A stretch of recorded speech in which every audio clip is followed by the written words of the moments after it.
Vamos a continuar como cada día miércoles, aprendiendo más de la palabra del Señor. Estamos avanzando todo este tiempo con doctrinas bíblicas, doctrinas básicas, pero a la vez son profundas, porque creo que hemos cometido un error de entrada, asumir que la iglesia estaba perfecta y que no necesitaba nada. Ese era el error de la iglesia de la Odisea. ¿Se acuerdan? Que decía, yo estoy bárbaro, no necesito nada, estamos enriquecidos, tenemos cantantes, tenemos televisión cristiana, radio cristiana, tenemos aire acondicionado, de todo tenemos, no hace falta. Pero el error más grande era que la iglesia estaba con el Señor fuera, no estaba adentro. Entonces, para que nosotros podamos ser llevados por el Espíritu Santo de Dios para poner en orden las cosas, debemos hacer un alto, como dice Jeremías, paraos en los caminos, preguntad por la senda antigua y andad por ella. Y habíamos enseñado de que esta actitud de pararse, va a preguntar, no es para todos, porque el que es soberbio nunca se va a parar a preguntar, va a seguir creyendo que tiene la razón. Cuando alguien realmente se da cuenta de que las cosas no están bien, es cuando empieza a asumir de que hace falta volver al diseño original, volver a la realidad.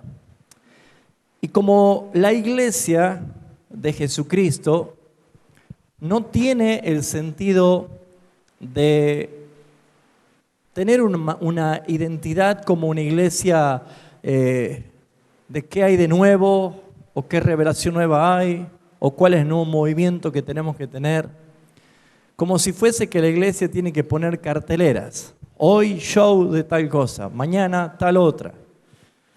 Yo creo que la palabra de Dios está escrita, inspirada por Dios y escrita y revelada en su totalidad, para que nosotros, los hijos de Dios, descubramos los secretos escondidos en este tesoro. El problema no es que Dios no quiera mostrar algo que está en su palabra, sino el problema está en que la iglesia, ante un estado de inmadurez, no puede profundizar.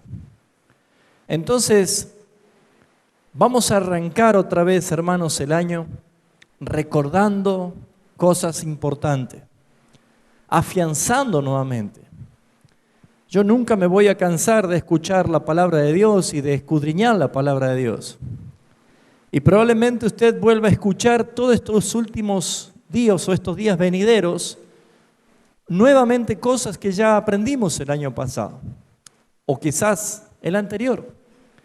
Pero no se trata de decir, ya no tiene que predicar, por eso está repitiendo.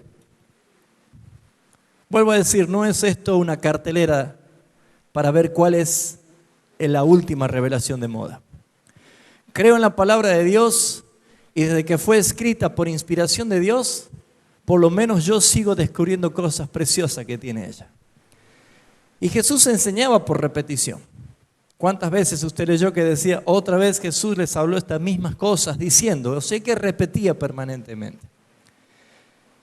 Y no se trata tan solo de repetir, sino se trata de que usted, iglesia de Jesucristo, comience a entrar en un estado de madurez.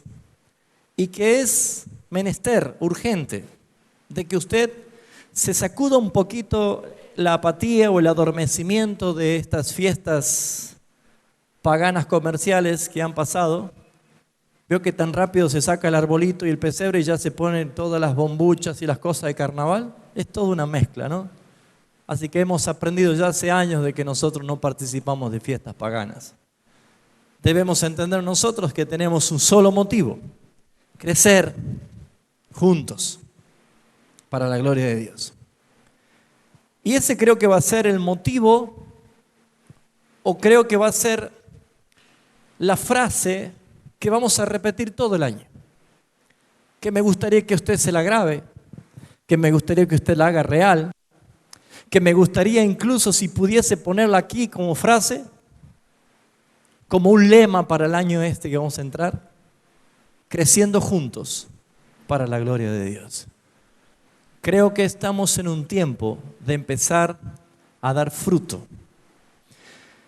Y creo que el fruto no es por casualidad, sino que es lo que realmente abunda en la vida de una persona.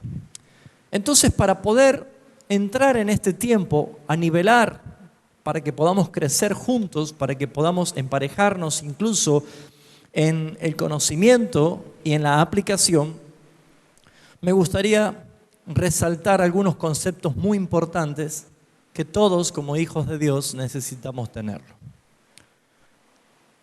Voy a hablar esta noche de la necesidad de la expiación.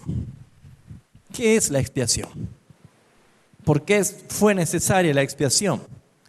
Uno podría hacerse preguntas como esta, por ejemplo. ¿Acaso Dios no podía haber utilizado otro método para salvarnos sin necesidad de que Cristo tenga que venir a morir en la cruz? ¿Qué opinan? ¿Sí o no? ¿Sí o no? ¿Dios todo lo puede? ¿Sí o no? Sí, Dios todo lo puede. ¿Hay algo imposible para Dios? No. O sea que Él podría haber utilizado cualquier otro medio para salvar sin necesidad de que Jesucristo sea sacrificado en la cruz del Calvario. Pero si Él no podría haberlo hecho, estamos limitando el poder de Dios. Y si no se le hubiese ocurrido a Dios, estaríamos limitando la sabiduría de Dios. ¿Cuál es el motivo por qué la expiación fue necesaria? Fue necesaria porque Dios, desde su soberana, libre e inmutable voluntad, determinó, desde antes que todo existiese, desde antes de la fundación del mundo, que Él iba a redimir un pueblo para sí. Dios escogió libre y soberanamente la manera de poder llevar a cabo la redención para un pueblo. ¿Alguna vez le pasó a usted, hermano, que estaba tan entusiasmado por algún logro o algo que usted hizo y lo quiso compartir a sus amigos o a todo el mundo y la gente no le dio la importancia que usted le dio? ¿Le pasó o no le pasó? Aprobé una materia y la gente dice, ¿y? Me recibí, ¡hey! ¡Qué bueno! ¿Y? Me compré, no sé, una casa, ¡qué lindo! Pero no tienen la misma alegría que usted tiene. No sienten lo que usted siente. No siente la pasión que usted siente. No siente la emoción que usted siente. Y cuando uno ve que a la gente no le interesa lo que uno vive, empieza a preguntarse, ¿fue necesario realmente compartirlo? ¿Le ha pasado a usted alguna vez o no? ¿Vio que a veces usted tenía una buena idea o le salió una idea creativa brillante o tenía algo que realmente lo emocionaba tanto y fue a contarle a los demás y la gente dijo, qué triste, ¿no? ¿Sabe? Yo no voy a poner en esta condición a nuestro Padre Celestial, pero me sorprende tanto ver al mundo evangélico principalmente. No hablo del mundo general porque directamente no busca a Dios, no entiende las cosas de Dios, le es locura, dice, ¿no? Pero estoy hablando del mundo evangélico. Me he puesto a ver con cuánta indiferencia se toca las cosas tan profundas del Señor. Con cuánta frialdad. Con cuánta liviandad se habla de la cruz de Cristo. Con cuánta liviandad, como si fuese que todos los días muere un Mesías y todos los días hay un Salvador. ¡Qué pena da!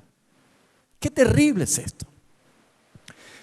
El motivo de esta enseñanza es para que usted, hermano, lo aprenda, lo aplique y lo comparta.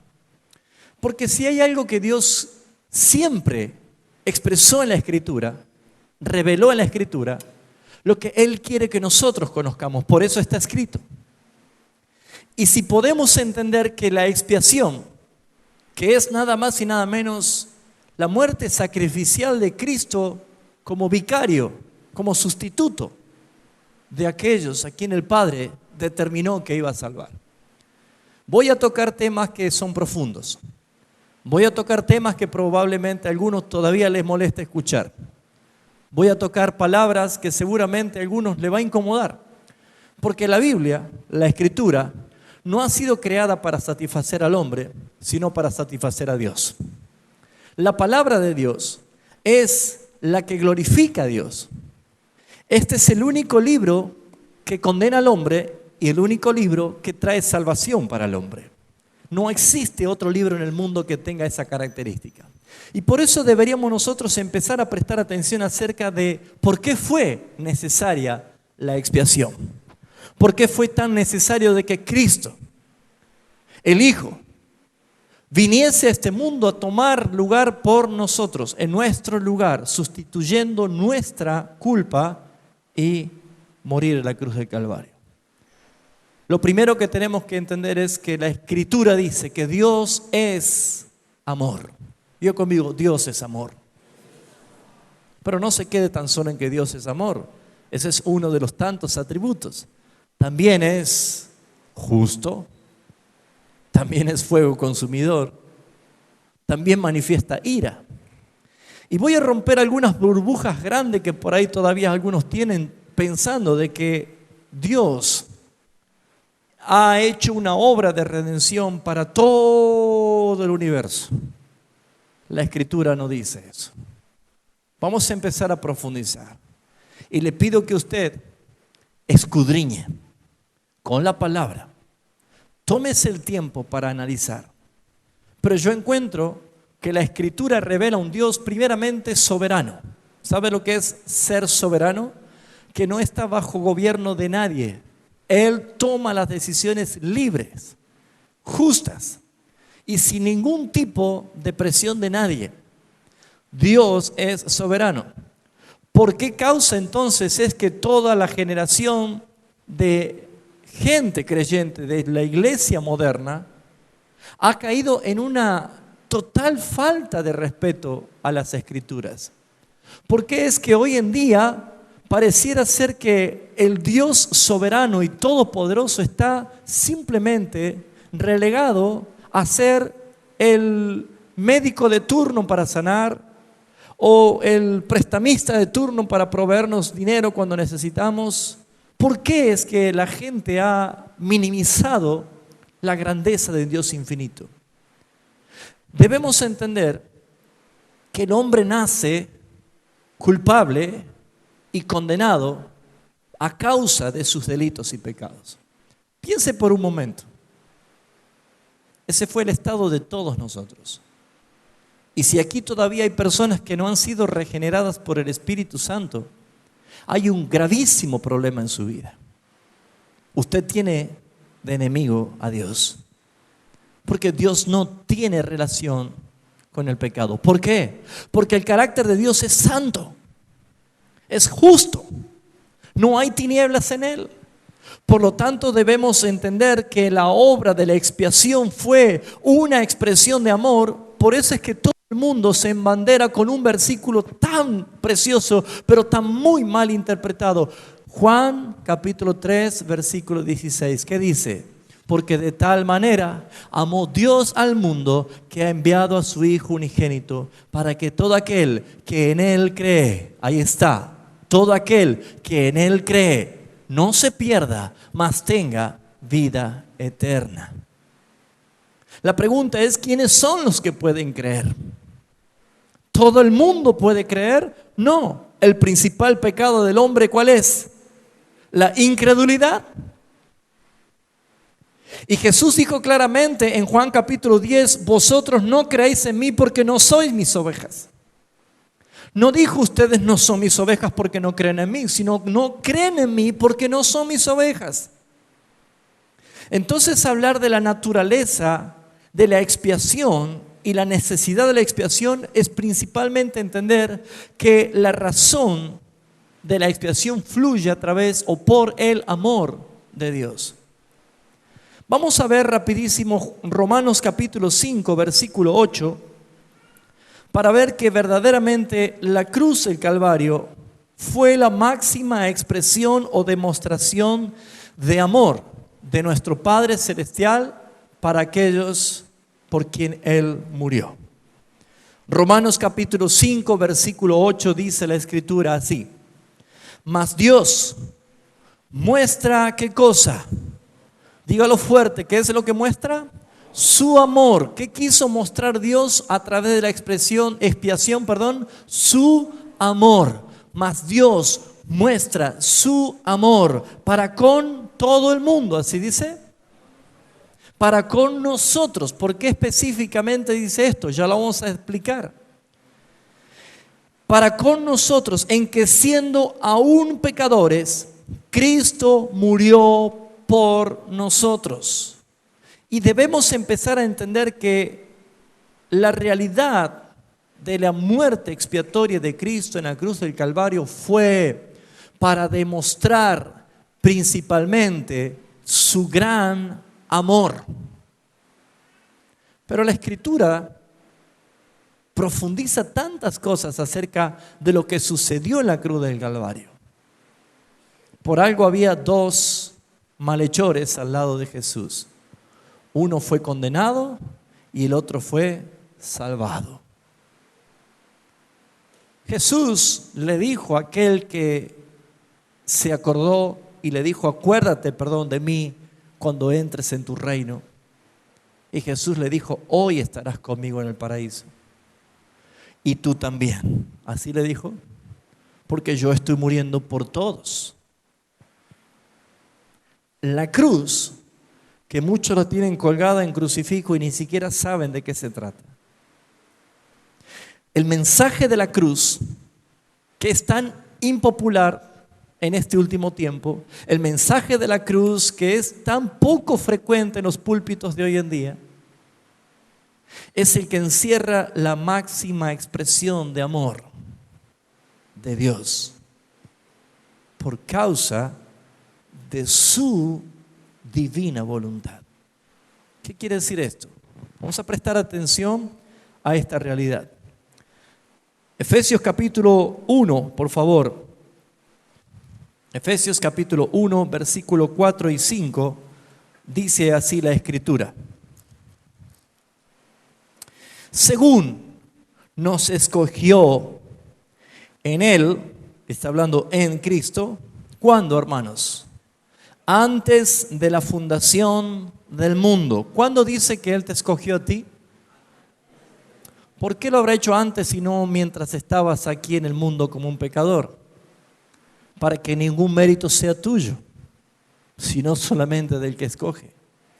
Él te escogió en Cristo Jesús antes de la fundación del mundo, y ahí hay un propósito: para que fuésemos santos y sin mancha delante de Él.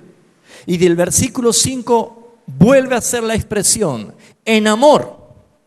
Esa elección y esa expiación lleva claramente la intención de demostrarnos a nosotros que fue por causa del amor de Jesucristo.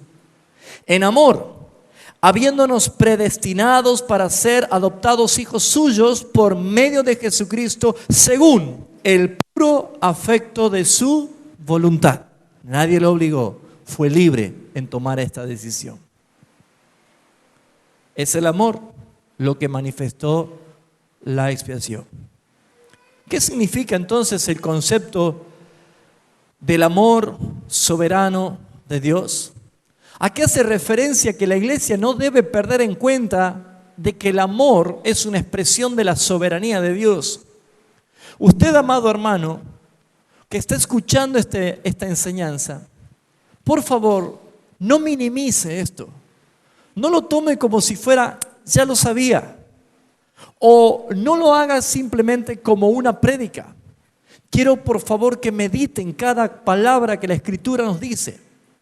Y por favor, pensemos y meditemos en lo que significa el concepto del amor soberano de Dios. Ese amor soberano de Dios primeramente se manifestó desde antes de la fundación del mundo. Saben que antes de Génesis 1:1 no está el índice. Hay una expresión de amor, hay un cordero que fue inmolado, hay una expresión de gloria, hay una elección divina, porque todo eso aconteció antes que el mundo existiese. Y la expresión de que Dios te amó es la misma expresión de que Dios te conoció. Porque la palabra traducida que a los que antes conoció, quiere decir a los que antes amó. Y la expresión de amor soberana de Dios es claramente una expresión de amor soberano. No motivó ningún aspecto de nuestra vida para hacer que Dios nos amara. No es que sedujimos a Dios para que me ame a mí y a otro no. Porque no hay nada en nosotros que pudiese haber movido al amor de Dios, porque nuestra naturaleza, según dice la Escritura, era caída, perversa, contaminada por el mal. Nacimos culpables y condenados a un infierno eterno. Sin embargo, la Escritura muestra de que Dios escogió un pueblo, ¿cuándo? Antes de la fundación del mundo. ¿Escogió a todo el mundo? Dígalo fuerte, ¿sí o no? No escogió a todo el mundo. ¿Cuál es la evidencia? De que hay un cielo y hay un infierno.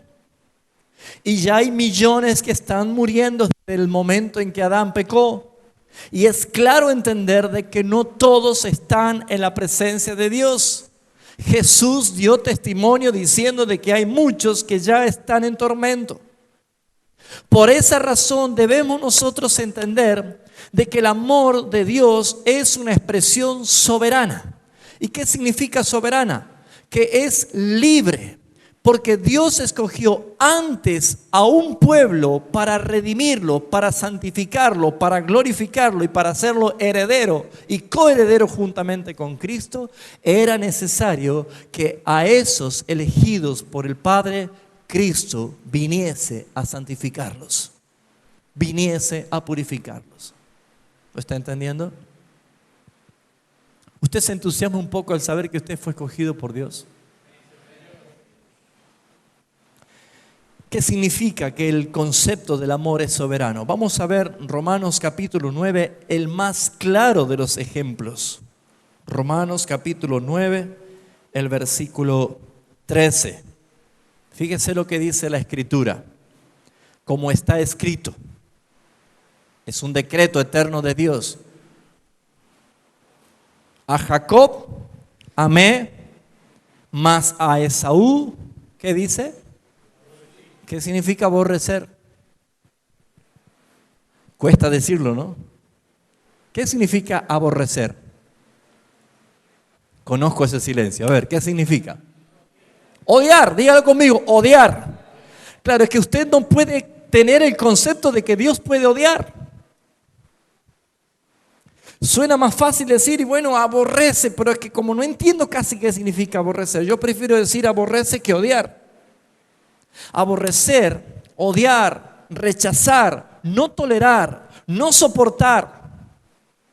Ser un instrumento de ira. Vio que eso no se enseña, no se predica. Por eso la gente crece con un Dios romano, bonito. Hace lo que quieras, total, no pasa nada. La Escritura nos muestra otra cosa. La Escritura, usted acaba de leer en su Biblia que Dios escogió a Jacob amándolo. Lo amé a Jacob y a Esaú aborrecí. Versículo 14. ¿Qué pues diremos? ¿Que hay injusticia en Dios? En ninguna manera. Ya enseñé esto una vez de que Dios, al tener el acto de elección soberana, glorifica dos aspectos de su carácter, dos atributos. Todos fuimos separados de la gloria de Dios por cuanto todos pecamos. Y todos los que pecaron fueron separados de la gloria de Dios, quiere decir apartados del favor de Dios. Merecíamos la condenación eterna. Por lo tanto, si Dios dejaba que todos los que pecaron fueran condenados eternamente al infierno, Dios claramente glorifica su justicia. ¿Es un acto de justicia, sí o no, condenar a todos al infierno, ¿sí o no? Sí, pero ¿cómo es que Dios va a glorificar su gracia? Entonces su gracia es un favor inmerecido de salvar como Él quiere, a los que Él quiere. Pero ¿qué pasaba si Dios dice, salvo a todo el mundo? ¿Lo podía haber hecho, sí o no? Sí. Dios glorifica su gracia. Pero ¿cómo iba a glorificar su justicia? Porque hay una infracción, hay un pecado. Entonces la expresión de amor en soberanía, sí o sí, demuestra que nuestro Padre Celestial expresó el acto de elección incondicional a quienes Él quiso escoger y permitió que los que no escogió sean condenados por su propio delito, no porque Dios lo hizo pecar. De esta manera Dios glorifica su gracia entre los que se salvan y su justicia entre los que se pierden. Entonces claramente vemos nosotros que Dios ama a quien quiere y aborrece a quien quiere. El versículo 15 dice la Escritura, pues a Moisés dice, tendré misericordia de quien yo tenga misericordia y me compadeceré de quien yo me compadezca. ¿Alguien puede decirle a Dios qué estás haciendo? ¿O por qué lo haces así? Estos son evidencias doctrinales que muchas personas les cuesta entender. Lo que tenemos que entender es que la expiación es de un amor eterno, pero es un amor electivo y soberano. Se evidencia que Dios, en su buena, libre y soberana voluntad, escogió a un pueblo para redimirlo, para santificarlo, para justificarlo, para glorificarlo, para que fuese heredero de todas las promesas y que fuese coheredero juntamente con Cristo. Entonces la expiación no obliga al amor de Dios, sino que es el amor de Dios que obliga a la expiación. ¿Por qué? Porque si Dios te escogió a ti para que seas su pueblo, ¿cómo estabas tú antes de que viniese la redención? ¿Santo o inmundo? ¿Eras justificado o pecador? ¿Eras amigo o enemigo de Dios? ¿Eras motivo de amor o de ira? Entonces claramente, si Dios escogió libre y soberanamente a un pueblo para sí, ese pueblo estaba sucio. Estaba bajo delito del pecado, bajo esclavitud del pecado. Necesitaba un sacrificio expiatorio. ¿Me está entendiendo? Por esa razón es que nosotros no debemos descuidar una salvación tan grande. No es como algunos dicen, ¿viste? La salvación se pierde. No, está haciendo referencia a lo que verdaderamente conoces de cómo es que Dios te salvó. La Escritura dice en Jonás 2:9, Apocalipsis 7:10, la salvación es de Jehová. Nadie puede salvarse a sí mismo, es Dios el que salva. Dios es el que salva. A quien quiero amo, a quien quiero aborrezco, de quien quiero tengo misericordia, de quien quiero endurecer, endurezco. Por eso es que hay tanta gente que dice, yo soy cristiano, pero sus hechos están demostrando que sus obras son abominables ante los ojos de Dios. Es terrible. Por eso, amados, el amor de Dios es a causa de esa manifestación de elección de un pueblo. Por eso es que la expiación es el resultado. La pregunta que podríamos hacernos es, ¿cuál es la razón de que el amor de Dios adopte tal camino, el camino del sacrificio expiatorio, para llevar a cabo su fin y cumplir su propósito? Uno podría preguntarse, pero está bien, Dios es el que salva. Dios tenía un pueblo escogido, pero debía santificarlo. Pero ¿por qué Dios tuvo que tomar tremenda decisión? ¿Por qué no usó su poder para hacer que la salvación de nosotros no sea tan sangrienta, sufriente? No sé si usted alguna vez lo pensó, pero muchas personas se han preguntado esto. ¿Por qué Dios lo hizo así? La pregunta que uno puede hacerse también es, ¿por qué el sacrificio del Hijo de Dios? ¿Por qué la sangre del Cordero de Gloria tuvo que ser derramada? ¿Por qué Dios se tuvo que hacer hombre? ¿Por qué Cristo tuvo que morir en la maldita cruz? La respuesta podría ser, porque es lo que mayor gloria le da al Padre.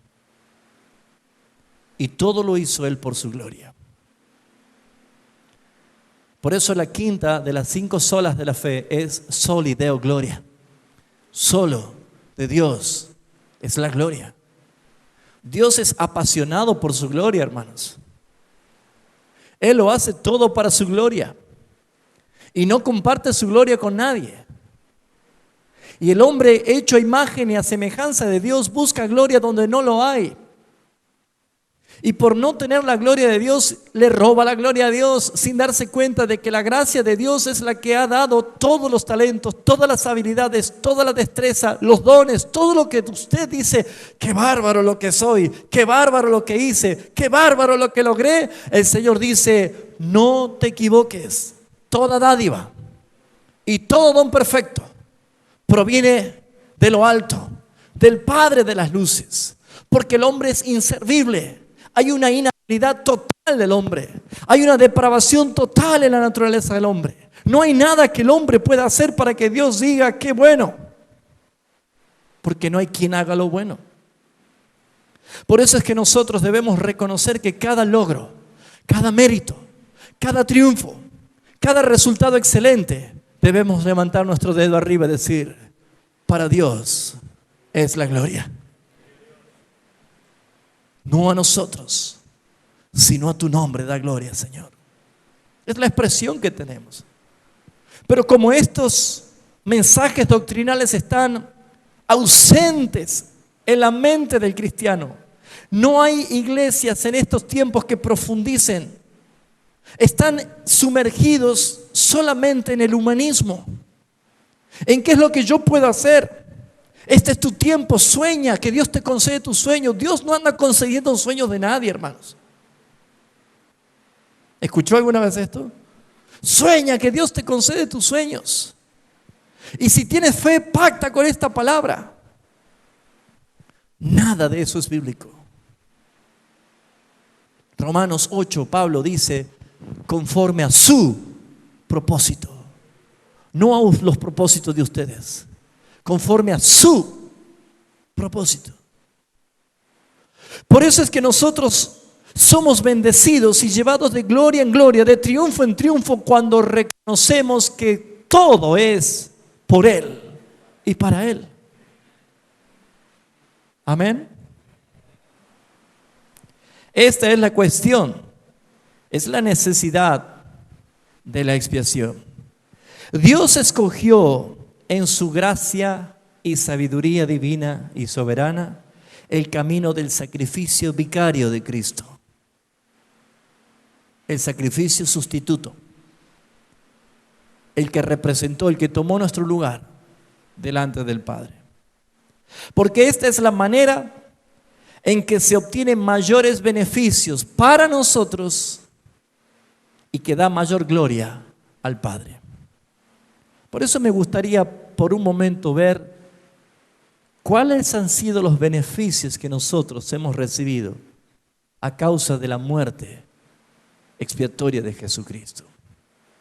Les aseguro que si esta verdad es iluminada en los ojos de su entendimiento, a causa del espíritu de la sabiduría y de la revelación que Pablo ora pidiendo que nosotros lo recibamos para que podamos comprobar lo que tenemos, les aseguro que usted empezará a valorar tremendamente esta expiación que el Señor manifestó a favor de aquellos que Él escogió. Dios escogió este medio, esta manera, porque en verdad la Escritura lo ha determinado por decreto soberano de Dios, lo que dice en Hebreos 9:22. Vamos a ver qué dice Hebreos capítulo 9, versículo 22. Dice así la Escritura: y casi todo es purificado según la ley con sangre, y sin derramamiento de sangre no se hace remisión. Otra vez, Dios hubiera podido escoger otro medio, pero Él determinó, Él decretó, diciendo que sin sangre, sin derramamiento de sangre, no puede haber salvación, no puede haber remisión, no podemos ser libres de la culpa, libres del pecado. No puede haber regeneración para la vida de una persona si no hay derramamiento de sangre. Entonces la expiación es una necesidad, hermanos. Es una necesidad puesto que Dios escogió un pueblo para sí. Lo que tenemos que ver y profundizar cada vez más acerca de esto es la otra pregunta que podríamos hacer. ¿Qué beneficios obtuvimos nosotros a causa de la expiación del Cordero de Dios? Analicemos un poco. ¿El problema del hombre era carnal o espiritual?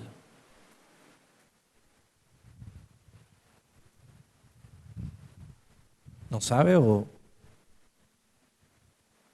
cómo estábamos nosotros? ¿Muertos biológicamente o espiritualmente? Espiritualmente. Vivos biológicamente, muertos espiritualmente. Efesios 2 dice, y Él nos dio vida a nosotros cuando estábamos como muertos en delitos y pecados. Muy bien, el pecado en la carne, en la vida de la persona, evidencia la muerte espiritual. Cuando nosotros somos vivificados o renacidos o nacemos de nuevo, es porque hemos entrado a una nueva vida. Entonces tenemos vida espiritual. El problema del hombre era espiritual. El hombre tenía un serio problema y ese problema se manifiesta desde que Adán pecó contra Dios. Y la Escritura dice de que el hombre estaba en serios problemas, enemigo de Dios, separados a causa del pecado y la iniquidad. No había posibilidad de tener vida eterna, sino condenación eterna. Y hay una serie de cosas que la Biblia evidencia, pero debemos nosotros ver cuáles fueron los resultados o los beneficios a nuestro favor de esa muerte expiatoria de Jesucristo. Primeramente vamos a ver Hebreos capítulo 2, versículo 10. Y vamos a ver que Cristo tomó necesariamente la forma de hombre, la condición de hombre, para hacer algo a nuestro favor.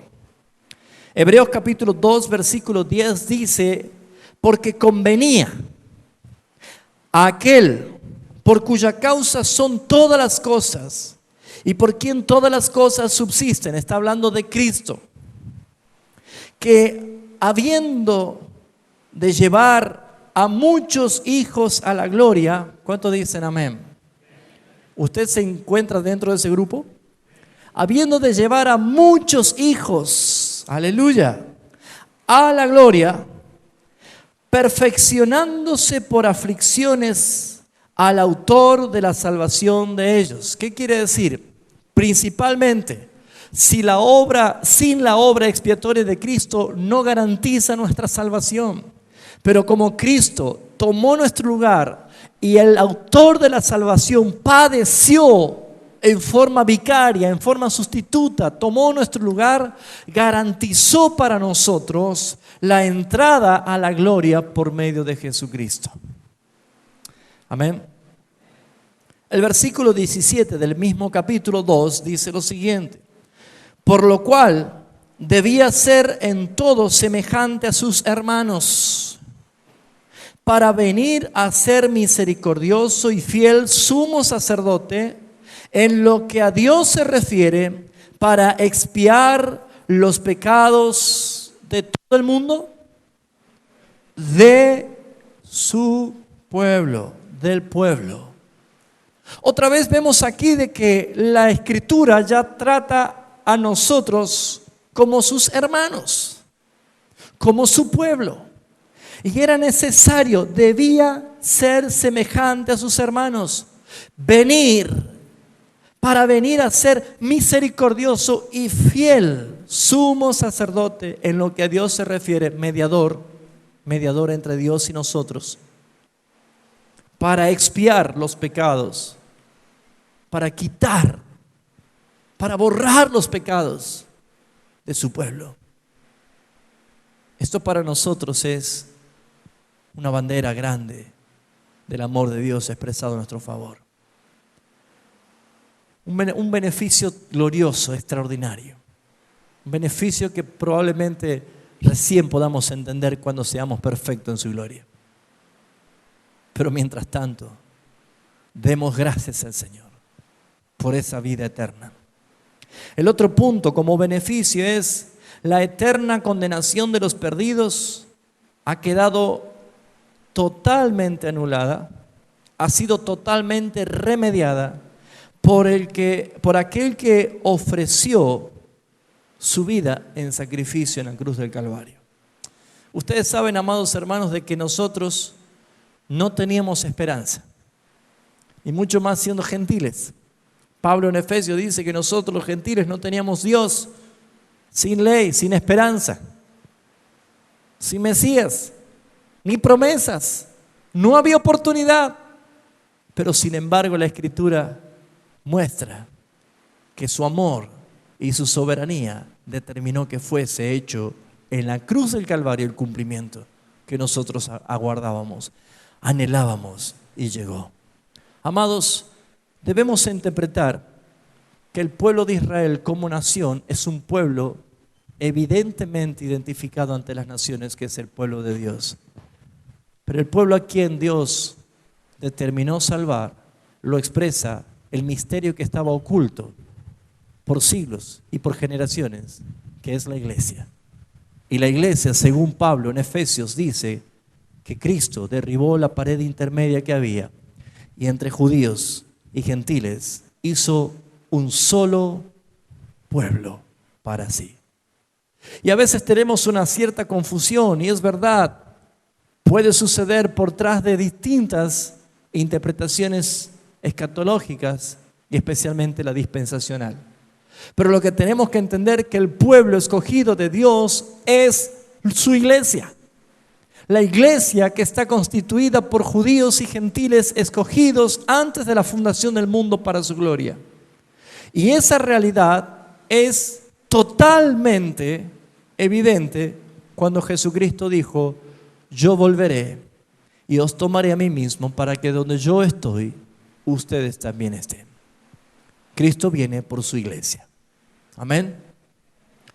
La realidad de esos beneficios también nos muestra que el sacrificio de Cristo fue totalmente eficaz. Bastó, fue suficiente.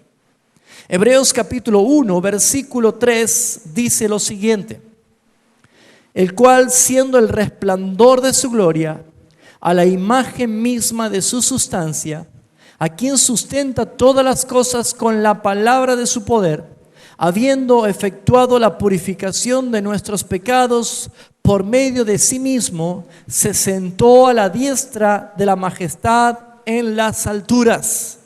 Cristo ya venció, ya consumó la obra, ya llevó a cabo esa expiación, y por lo tanto nuestros pecados han sido perdonados. han sido expiados, limpiados, lavados. Juan lo expresa que si confesamos nuestros pecados, Él es fiel y justo para perdonarnos y limpiarnos de toda maldad. Por esa razón es que nosotros estamos viviendo en la gracia. Es un favor que no merecíamos, pero se aplica en aquellos que han creído en esta obra expiatoria del Cordero de Dios. ¿Cuánto están entendiendo? Algunos conceptos los estamos repasando. No son cosas nuevas, pero nos hace bien volver a recibir este concepto.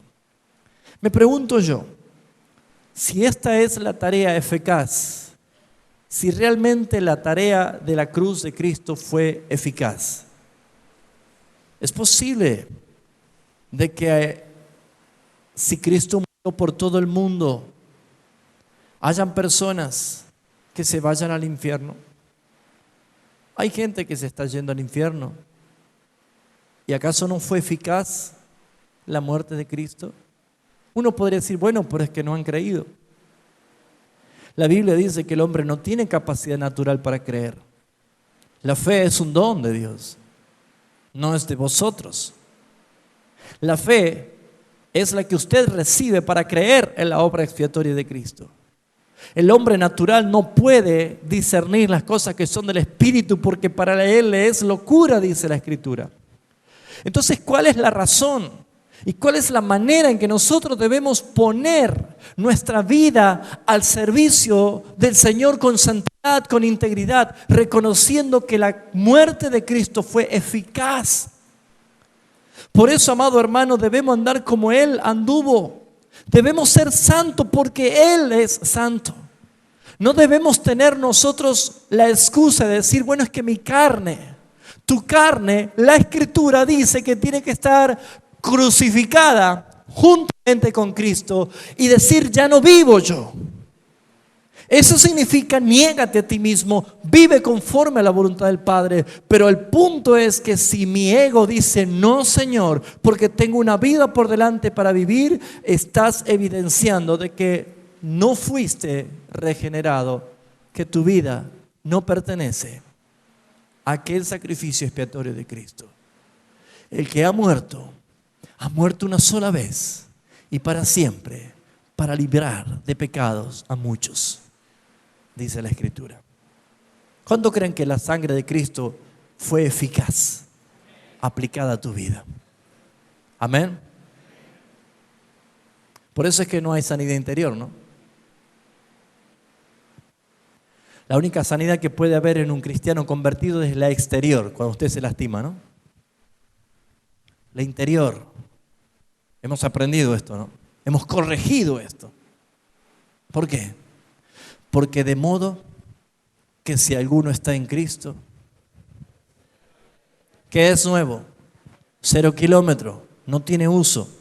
Nueva criatura es. Ahora, ¿cuántas nuevas criaturas hay acá? Bueno, es buena la intención, pero la nueva criatura no somos todos nosotros. La nueva criatura es uno, es Cristo. El que está en Cristo es nueva criatura. La nueva criatura es Cristo. ¿Cuántos están en Cristo? Sería la pregunta. Ahí sí, ¿no es cierto? Claro, pues decían, ¿cuántas nuevas criaturas? Uy, tantas nuevas criaturas. Y no hay muchas nuevas criaturas. Hay una sola nueva criatura. Cristo. Amén. Si usted está en Cristo, es nueva criatura. Porque ¿quién es la nueva criatura? Veo que hoy en día dicen, no hablen mal del ungido de Dios. ¿Lo ven? No toquen al ungido. Como si fuera que el ungido es el que se para acá siempre. Y no hay ungidos. La Escritura dice que hay un solo ungido. ¿Quién es ese ungido? Cristo. El Espíritu del Señor está sobre mí. Él me ha ungido a mí. Ahora, si usted y yo estamos en Cristo, entonces somos todos ungidos. ¿Sí o no? ¿Cuántos están en Cristo? ¿Cuántos están ungidos? Viva como ungido. Viva como ungido. ¿Lo está entendiendo? Siempre Dios expresó que quería tener un reino de sacerdotes. Eso le dijo a Moisés. Y el pueblo dijo, no, mira lo que es esos truenos, esos rayos que hay en el cerro, en el monte. No, subís vos, nosotros nos quedamos aquí. Y dice Moisés, Dios quiso ponerlo a ustedes como un reino de sacerdotes. Pero cuando vino la eficacia en la cruz del Calvario, cuando la expiación fue manifiesta, Juan, en la isla de Patmos, recibe una revelación que dice, por la sangre del Cordero, nos ha redimido para nuestro Dios y nos ha hecho reyes y sacerdotes para nuestro Dios. Amén. Porque este nuevo pacto que es incondicional, ya no hizo Dios un pacto con el hombre, porque el hombre no tiene garantía de cumplimiento. No hay garante que lo respalde a usted. El Padre, en el nuevo pacto con el Hijo, por eso Él dijo, consumado es, he cumplido lo que el acuerdo eterno, el pacto eterno de redención. Ahora nosotros somos lo que el Padre dijo que íbamos a hacer, un reino de sacerdotes. Amén. Gracias por su entusiasmo, hermano. Usted está hoy, mire, este año arrancó con un entusiasmo. Amén. Bendito es tu nombre, Señor. Capítulo 2 de Hebreos. Versículo 9. Pero vemos al que fue hecho un poco menor que los ángeles, a Jesús, coronado de gloria y de honra, a causa del padecimiento de su muerte, para que por la gracia de Dios gustase la muerte de todos. Él tomó nuestro lugar. Usted no va a morir. Biológicamente se va a morir, pero ¿qué es la muerte para un hijo de Dios? ¡Ey, muerte! ¿Dónde está tu victoria? Sepulcro. Muerte, ¿dónde está tu aguijón? Sepulcro, ¿dónde está tu victoria? La muerte ha sido sorbida en victoria porque aquel que dijo, oh muerte, yo seré tu muerte, hizo esto. ¿Lo logró? Por eso, amados hermanos, nosotros tenemos la esperanza de gloria, que aunque ande en valles de sombra de muerte, no temeré mal alguno. Dentro de poco vamos a enseñar acerca de la muerte, para que los que le tienen miedo le pierdan el miedo, conozcan lo que dice la Biblia, que es la muerte. Amén. Él lo hizo por nosotros, amados hermanos. Es la obra de Cristo. Vamos a ver el versículo 18. Dice, pues en cuanto Él mismo padeció siendo tentado, es poderoso para socorrer a los que son tentados. ¿Cuántos fueron tentados hoy? ¿Nadie más que nosotros? Bueno, pero la Biblia dice que Él es poderoso para socorrernos a los que somos tentados. ¿Usted siguió de largo? ¿No vio el cartel que decía curva? Porque cuando uno es tentado, dice Santiago, no diga que es tentado de parte de Dios, porque Dios no puede ser tentado ni tienta a nadie, sino que cada uno es tentado de acuerdo a su propia ¿qué? ¿Qué significa concupiscencia?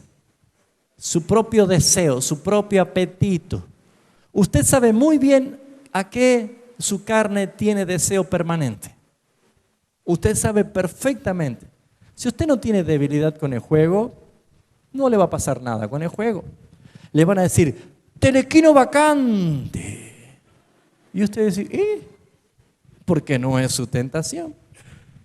Pero si usted tiene un problema con el juego, le van a decir tele y va a decir, deme 2.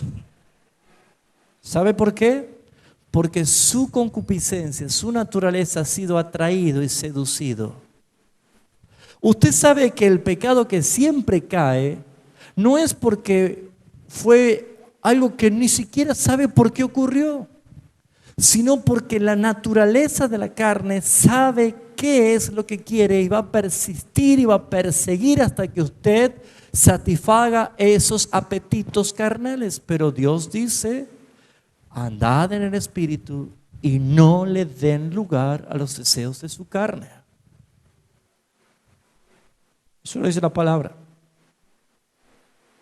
Pero dice la Escritura que Él mismo, Jesús, padeció siendo tentado.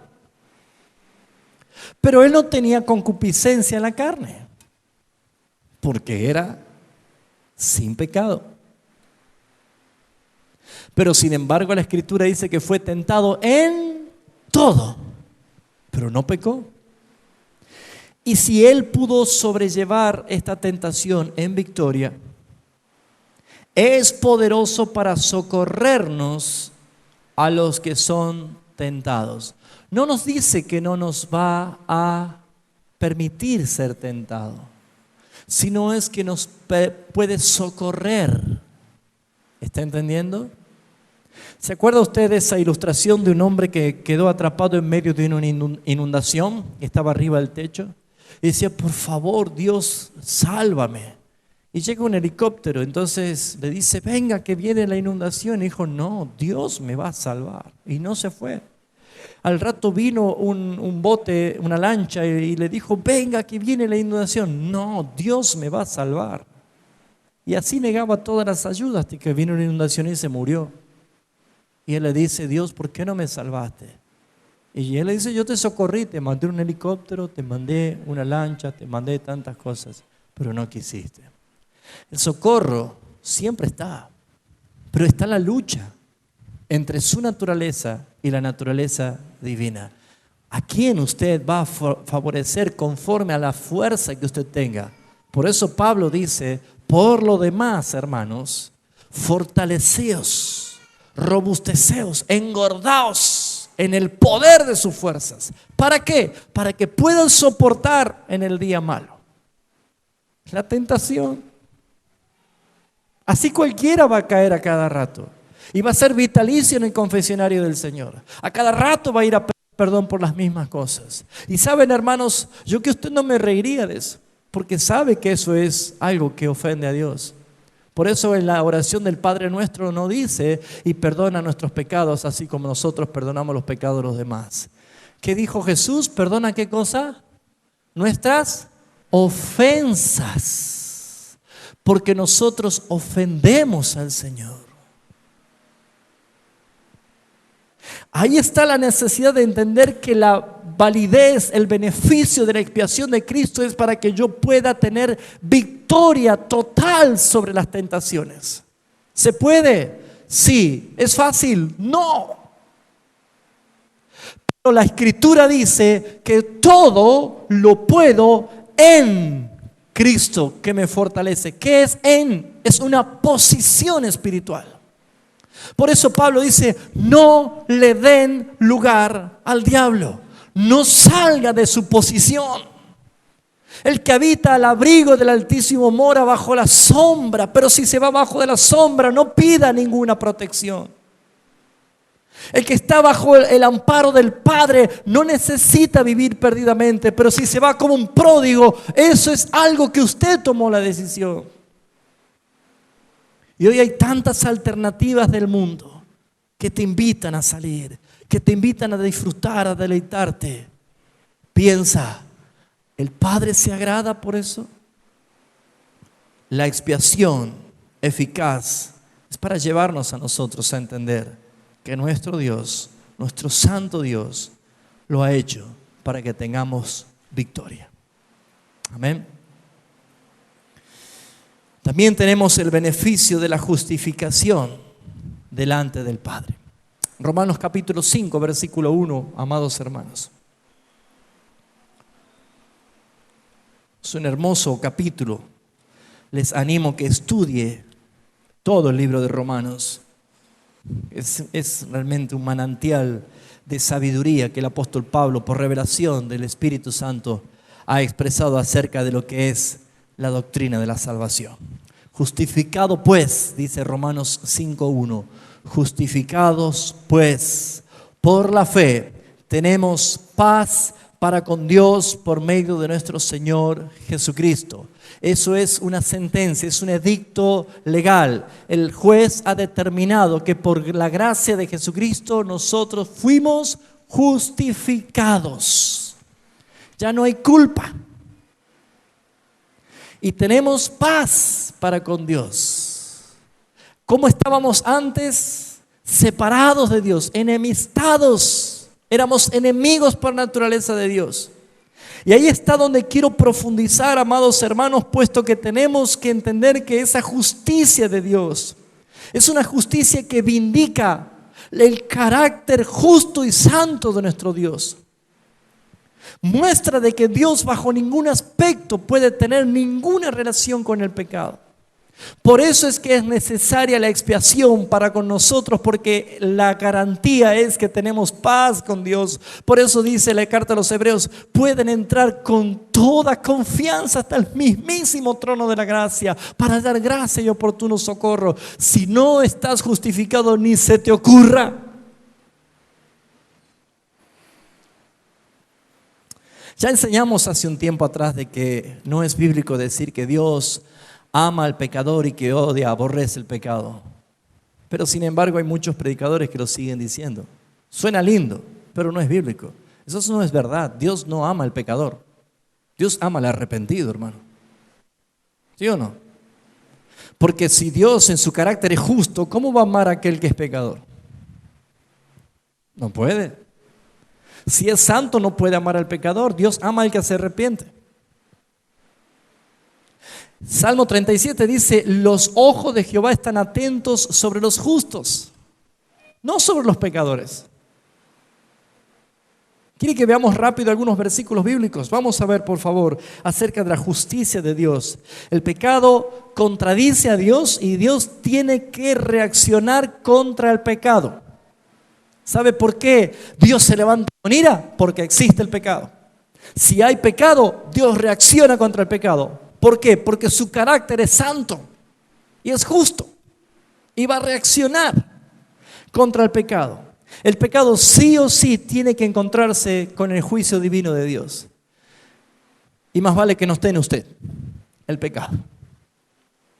Vamos a ver Nahum capítulo 1 versículo 2. Ahí la puse difícil, ¿no? Había un libro que se llamaba Nahum. Bueno, búsquelo a Nahum. Es un profeta menor. ¿Ya lo encontró? Nahum capítulo 1 versículo 2 dice así: Jehová es Dios celoso. ¿Y qué más dice? A ver, ¿quién lo encontró ya? Y dígalo fuerte para aquellos que todavía andan por Eclesiastés. A ver.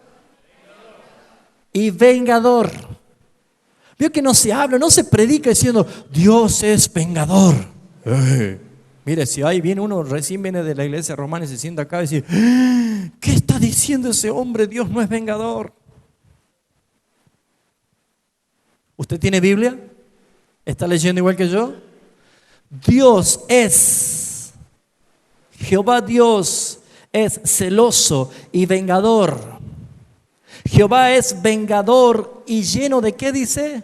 De indignación.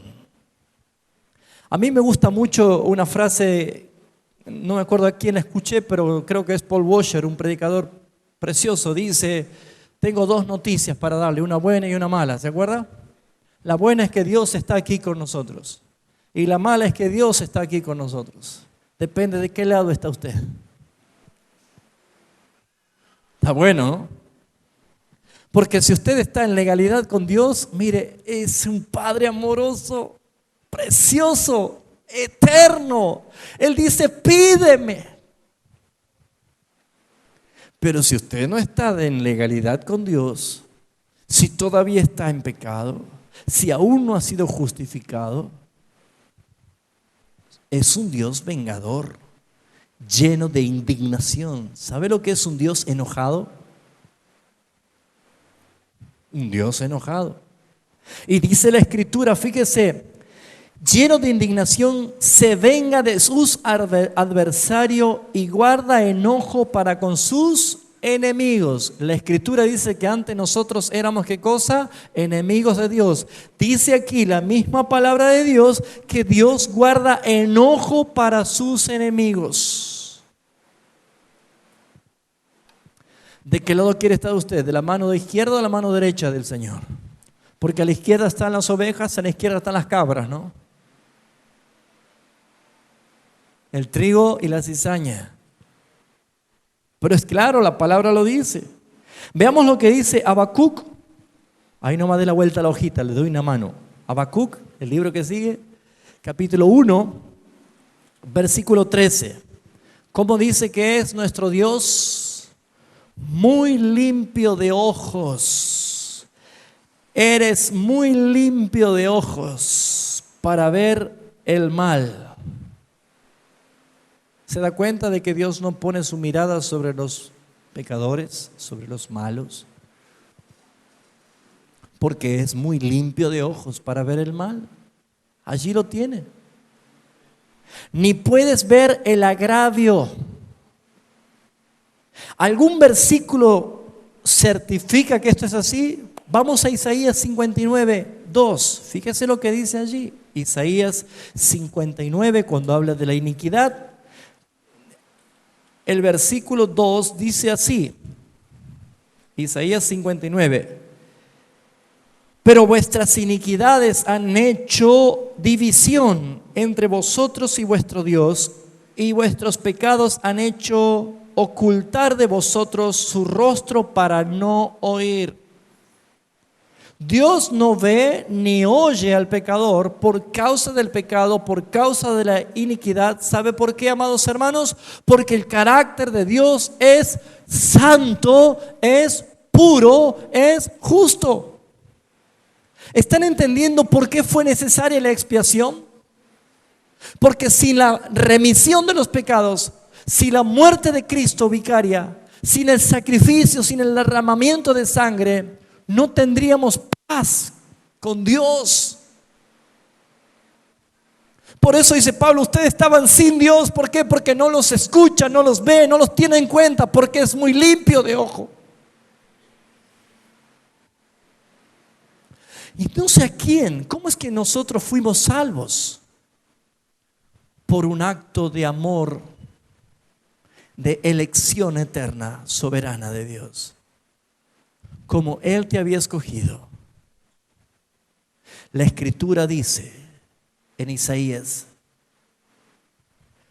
tú eres mi siervo. Yo te puse nombre, aunque tú no me conocías. ¿Se acuerda? ¿A quién le decía? El rey Ciro, ¿se acuerda? Tú no me conocías. Yo te escogí, te puse nombre. Aquí es donde empezamos a entender que Dios solamente tiene trato y relación escrituralmente comprobado con cada persona a quien Él determinó salvar.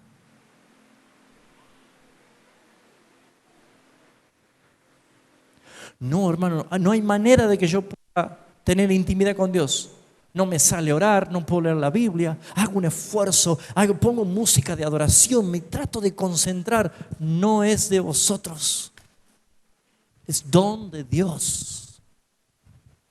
Si Dios no te da, no lo puedes conseguir de ninguna manera.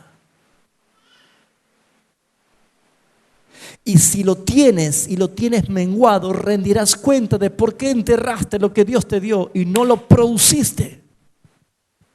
Si has tenido tiempos de oraciones hermosas en algún momento, es porque Dios te ha dado esa habilidad para hacerla. Y ahora no sé por qué no puedo orar, no puedo leer la Biblia, no me nace nada, porque escondiste lo que Dios te dio en tierra. Pusiste el mundo por encima de lo que Dios te dio. La tierra, el mundo, tapa lo que Dios te dio. Prodúcelo. Agigántalo. Ejercítalo cada día. Cada mañana, cada momento, cada instante. Reconócelo en tus caminos y Él enderezará tus veredas, dice la palabra. Amén. Salmo 5:5. Ya lo conocen ese, ¿no? Salmo 5:5. Dice así la Escritura: los insensatos no estarán delante de sus ojos. Vuelve otra vez a decir de que Dios no tiene ni observa a los pecadores. Aborreces, la Escritura dice, aborreces a todos los que hacen iniquidad. Destruirás a los que hablan mentira. Al hombre sanguinario y engañador abominará Jehová. Usted tiene la misma palabra que yo. Salmo 7:11. Dios es juez justo. Y Dios está, ¿cómo? Airado. Está lleno de ira. ¿Cuándo? Todos los días. ¿Contra quién? Contra los pecadores. Dios no ama al pecador. Dios ama a los que se arrepienten. ¿Cuánto están entendiendo? La salvación es imposible sin la expiación, ni la propiciación ni la redención. Debe haber derramamiento de sangre. Por eso la pregunta final es: ¿por qué fue necesaria la expiación? La cruz de Cristo es la suprema demostración del amor de Dios. Y lo hemos leído ya. Mas Dios muestra su amor para con nosotros, en que siendo aún pecadores, Cristo murió por nosotros. Dios es amor. Y por esa expresión de amor, la cruz fue el instrumento que Dios determinó para que se cumpliese la Escritura, de que así sea. Primera de Juan, capítulo 4, versículo 10, por favor, ya vamos culminando. Primera de Juan, capítulo 4, versículo 10, dice así: en esto consiste el amor. No en que nosotros hayamos amado a Dios, sino que Él nos amó a nosotros y envió a su Hijo en propiciación por nuestros pecados. Vuelve a evidenciar de que la expresión más grande del amor de Dios fue la expiación, la muerte de la cruz. En esto consiste el amor. Si ustedes quieren saber qué es amar, es entregarse incondicionalmente por aquel que está expresando su amor. Por eso, amados hermanos, no hay mayor galardón más grande que solamente el ser humano, el hombre elegido por Dios, puede llegar a ganarlo. Aquellos que han muerto como mártires o los que morirán como mártires. Los ángeles no pueden morir. Ellos nunca van a ser mártires. Solamente el hombre puede morir por causa de Cristo. La pregunta es: ¿habrá en este tiempo mártires en el siglo XXI? Claro que sí, hermanos. Hay muchos hermanos que están muriendo en distintas partes del mundo de manera atroces por causa de Cristo. Como también hay muchos hermanos que tienen vergüenza de mostrarse, identificarse como hijos de Dios. Y hay otros hermanos que no tienen vergüenza de públicamente mostrar su pecado. En este tiempo hay de todo. Pero Pablo dijo que la manera que usted y yo podemos ganar corona es cuando acabamos la carrera, cuando peleamos la batalla, cuando guardamos la fe, cuando vamos a buscar nuestra corona, que el Dios fiel y justo ha prometido darnos en aquel día, no tan solo a mí, dijo Pablo, sino también a todos los que aman su venida. Usted se puso a pensar, ¿qué va a hacer de su vida Si de pronto comienza a haber persecución, si de pronto empieza a haber maltrato a los hijos de Dios, bendita sea esa hora que llegue, porque no hubo movimientos más fuertes de la fe cuando empezaron a vivir tiempos de tribulaciones. Cuando la iglesia de Jerusalén pensaba que ya estaban dominando todo por las 2 predicaciones de Pedro y pareciera que ya estaba la iglesia multitudinaria que querían, Dios les mandó ¿qué cosa? Persecución, amenazas. Empezaron a sentir el peso de la palabra de Dios y ellos oraron diciendo: Señor, mira sus amenazas, así que danos a nosotros una iglesia blindada, que podamos estar bien guardados y protegidos. ¿Así dijeron? ¿Qué dijeron? Danos mayor denuedo, mayor pasión, mayor fuerzas para predicar con más ganas todavía la palabra del Señor. Mientras tú extiendes tu mano y haces milagros extraordinarios. Es Dios el que lo hace, no nosotros.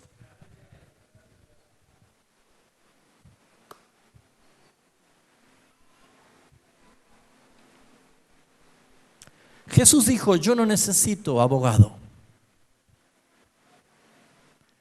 Yo no necesito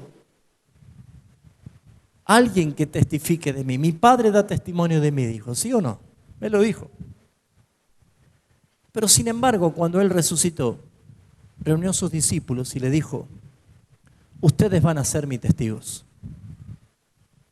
Hechos 1:8, ¿no? Ustedes van a ser mis testigos. Y van a llevar mi mensaje en toda Jerusalén, en Samaria, en Judea, en Samaria, hasta lo último de la tierra. ¿Usted qué hubiera dicho si Jesús te decía a vos: tú vas a ser mi testigo? ¿Cómo se hubiera sentido usted? ¿Bien? ¿Yo, Señor? Ahora póngase a pensar. ¿Realmente usted sería testigo, saldría a favor de la persona más odiada en el mundo?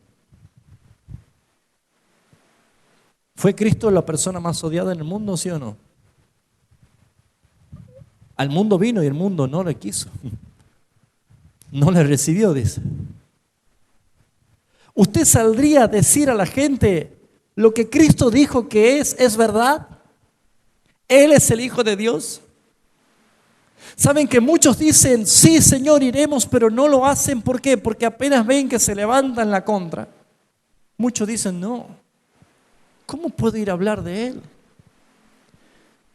No puede ninguno ser testigo si antes no recibe ¿qué cosa? Pero recibiréis poder cuando haya venido sobre vosotros el Espíritu Santo y me seréis testigos.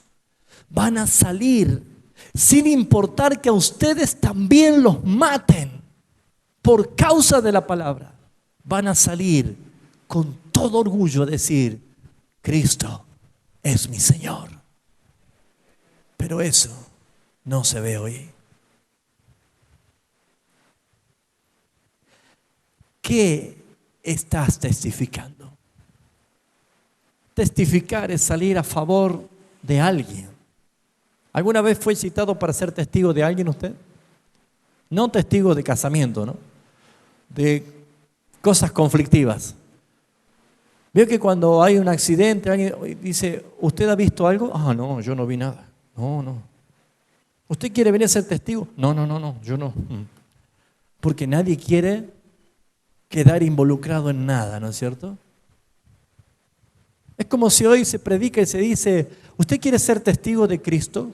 Ah, no. Yo voy a la iglesia, canto, doy mi ofrenda, mi diezmo, aleluya, pero testigo no. No quiero quedar involucrado. ¿Estoy mintiendo o es una realidad triste? Es una triste realidad. Por eso es que debemos empezar a meditar cada vez más sobre la expiación. Si la sangre de Cristo fue eficaz en tu vida, vas a deleitarte. En verdad vas a deleitarte al decir: Señor, heme aquí. Yo iré, Señor. yo voy a hablar, yo voy a predicar. Cierra tus ojos, hermanos. Vamos a orar. La gloria sea para ti, Padre Celestial. Te alabo, Señor.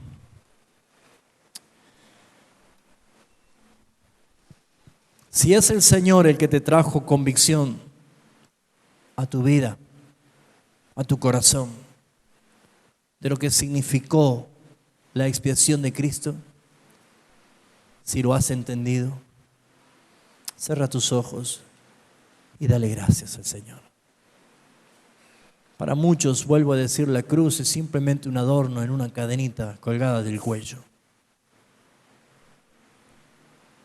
Pero hay un mensaje tan glorioso en la cruz del Calvario. Por algo, en el momento de que la expiación se iba a manifestar, la tierra a pleno mediodía se puso en tinieblas. Porque el propósito siempre fue de parte de Satanás querer oscurecer el mensaje más glorioso que hay en la cruz del Calvario. Que este mensaje no esté oculto para tu vida. Porque allí es donde obtuvimos la victoria, el triunfo. Oramos. Padre, te doy gracias. Te glorifico, Señor, por la obra de Jesucristo, como vicario, como sustituto, redimiendo nuestras vidas con la sangre derramada del justo a favor de los pecadores. Gracias porque tú nos rescataste de la vana manera de vivir. Por eso, señores, es que reconocemos que tu palabra, inspirada por ti, Señor, es tan útil aplicarla a nuestras vidas para corregirnos porque estábamos mal, para convencernos porque dudábamos, para instruirnos porque ignorábamos, para enseñarnos, Señor, porque desconocíamos, a fin de que seamos hombres y mujeres perfectos ante tu mirada. Porque tuya es la gloria, Señor. Enséñanos a vivir en santidad, en integridad. Enséñanos a agradarte solamente a ti, Señor, y a crucificar cada día nuestra carne. Esa maldita carne que todo el tiempo quiere satisfacer sus propios apetitos carnales. Señor, glorifícate tú en tu iglesia en estos tiempos. Y manifiesta, Señor, tu poder en aquellos que en verdad están sometidos totalmente a ti. Te alabo, Señor, porque la expresión de tu amor fue eterna desde antes de la fundación del mundo. Y por eso es que tú viniste a buscar y a salvar lo que estaba perdido. Te agradezco, Padre Celestial, por habernos escogido cuando no lo merecíamos, por habernos lavado con tu sangre, Señor, y por habernos puesto la esperanza venidera más gloriosa de ser transformados a la gloria tuya, Señor. Llénanos cada día más de tu conocimiento y aplicar tu palabra en nuestro diario vivir para ser testimonios vivientes, cartas escritas con tintas del Espíritu Santo como testimonio de tu verdad. La gloria y la honra sea para ti y gracias por la expiación de nuestro Señor y Salvador Jesucristo a nuestro favor.